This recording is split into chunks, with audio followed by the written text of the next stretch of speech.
यह कहानी है श्याम की, जो कि छोटे से गांव में रहता है।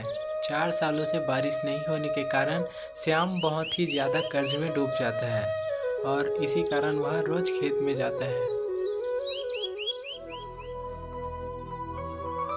पता है, आज साहूकार जी आए थे और वह इस घर के कर्ज के बारे में बात कर रहे थे। पता नहीं कितने साल पुराने कर्ज हमारे दबे हुए हैं। वह बोल रहे थे कि अगर हम कर्ज नहीं चुका पाएंगे तो वह अपना घर छीन लेगा। हमको तो पता है राधा, पिछले 4 सालों में बारिश ही नहीं हो रही है। ऐसे में मैं भी क्या कर सकता हूँ, फिर भी तो कोशिश कर रहा हूँ। हाय रे मेरी किस्मत, तुमने तो शादी से पहले बोला था कि अगर मैं ससुराल आऊंगी तो तुम मुझे कोई कष्ट नहीं होने दोगे, मगर क्या पता आगे क्या क्या देखना पड़ेगा। अगली बार अगर साहूकार फिर से हमारे घर आए तो मैं अपनी मायके चली जाऊंगी।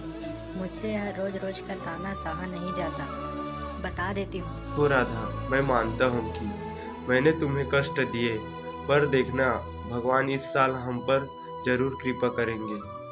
पता नहीं आगे क्या होगा, जो भी हो मुझसे अब ये सब सहन नहीं होता। पता नहीं भगवान किस चीज की सजा दे रहे हैं हम लोग को, कब तक ऐसे रहेंगे।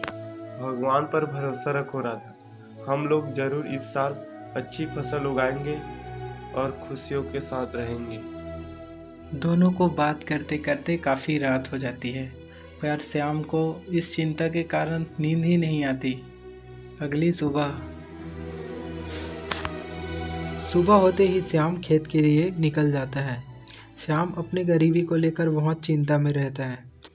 श्याम पिछले कई दिनों से ठीक से नहीं सो पा रहा होता है। वह सोचता है कि अब खेत में दुगनी तेजी से काम करना पड़ेगा। वह हार नहीं मानता और वह काम करने की सोच रखता है। निराश होते हुए भी श्याम खेत में काम करने जाता है, हालांकि उसे पता होता है कि कुछ सालों से बारिश नहीं हो।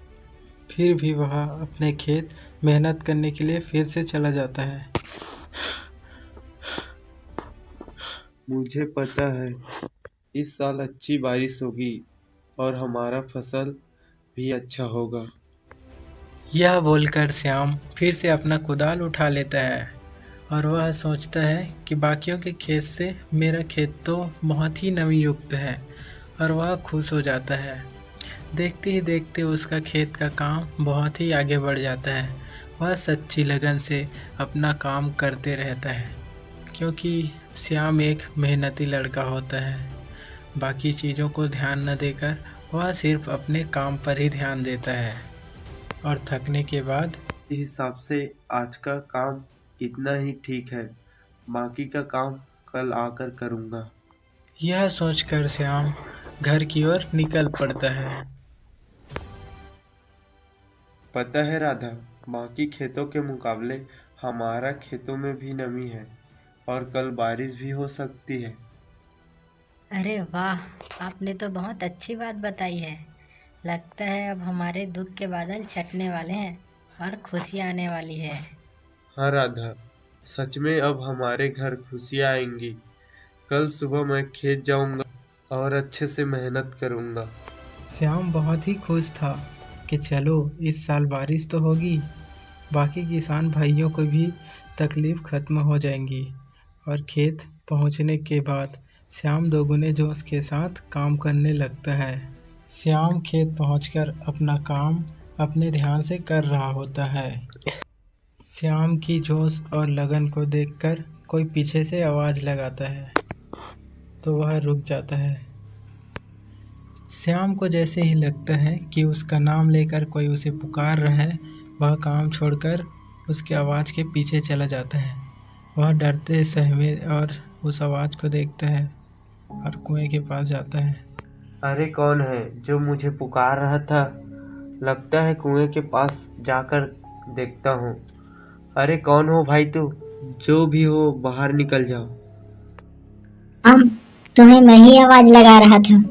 बहुत दिनों से देख रहा हूँ कि तुम खूब मेहनत कर रहे हो। मैं तुम्हें हर रोज देखता हूँ कि तुम कितना कष्ट सहन करके भी इतने कड़ी धूप में भी मेहनत करते हो। बस इसीलिए मैं तुम्हारा मदद करना चाहता हूँ। पर तुम मेरी मदद क्यों करना चाहते हो? मैं तो तुमसे कभी मिला नहीं हूँ। तुम कोई जादूगर हो और इस कुएं में कितने दिनों से हो? क्या तुम्हें कोई कैद करके रखा है? बताओ मुझे, तुम इस प्रकार नीले क्यों हो?